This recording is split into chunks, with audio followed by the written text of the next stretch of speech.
बिहान एउटा स्ट्याटस लेखेको थिएँ, यदि मेलम्चीको पानी काठमाडौँ आइदिएको भए त्यो भाषण कति स्वादिलो हुन्थ्यो होला भनेर। त्यहाँ कति विज्ञहरूले चाहिँ त्यो 51-52 वर्ष अगाडिदेखिको प्लानिङ हो, त्यो स्वतन्त्र मेयरले गर्ने काम होइन, यताउति दायाँ दिवाना भन्नुभएको छ, त्यो मलाई थाहा छ।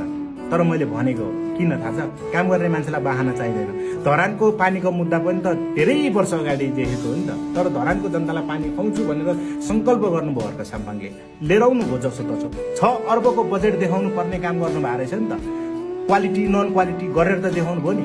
गर्ने छोरोलाई, देशको छोरोलाई किन अहिले यसरी ब्याकफायर गरिरहेछ। सोसल मिडिया ट्रायल गरेर फेक अकाउन्टहरू बनाएर होइन, सोसल साइबर सेना प्रयोग गरेर किन चाहिँ डाउन पार्न खोजिँदैछ।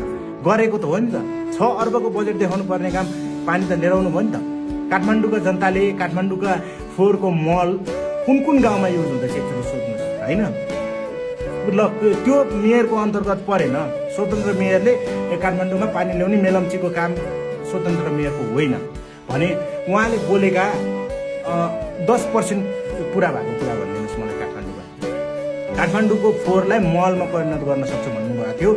कुन कुन गाउँका मान्छेले काठमाडौँको फोहोरबाट मल युज गरेर अहिले खेतीपाती गर्दै हुनुहुन्छ भन्नुहोस्। त्यही कारणले हर्क साम्पाङ भनेको देशको एउटा यस्तो छोरो हो जसले देशकै स्रोत र साधन प्रयोग गरौँ भन्नुहुन्छ।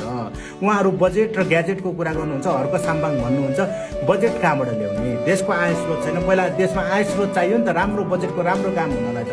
विदेशी लोन मात्रै लिएर त टाउकोमा लोन मात्रै थुपारेर हुन्छ। त्यसैले हर्क साम्पाङको कुरामा ध्यान दिनुहोस्। हर्क साम्पाङको जिद्दीपन र बढी बोल्यो भनेर मात्र नलाग्नुहोस्। यतिको जिद्दीपन, यतिको चाहिँ खतरा मान्छे नेपालमा चाहिन्छ।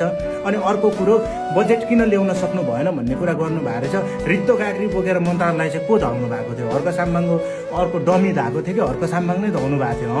रित्तो काँक्री बोकेर मन्त्रालय पुगेको हो नि त। नआएपछि अब म आफै गर्छु, मैले बोलेको कुरा म पुरा गर्छु भनेर बोलीमा त्यति सङ्कल्प र दृढ भएको मान्छे चाहिँ हर्क साम्पाङ हो क्या होइन। उद्योग कल कारखाना पनि खोल्छु भन्नुभएको थियो। त्यो खोल्ने क्रममा पनि उहाँलाई आम्मामा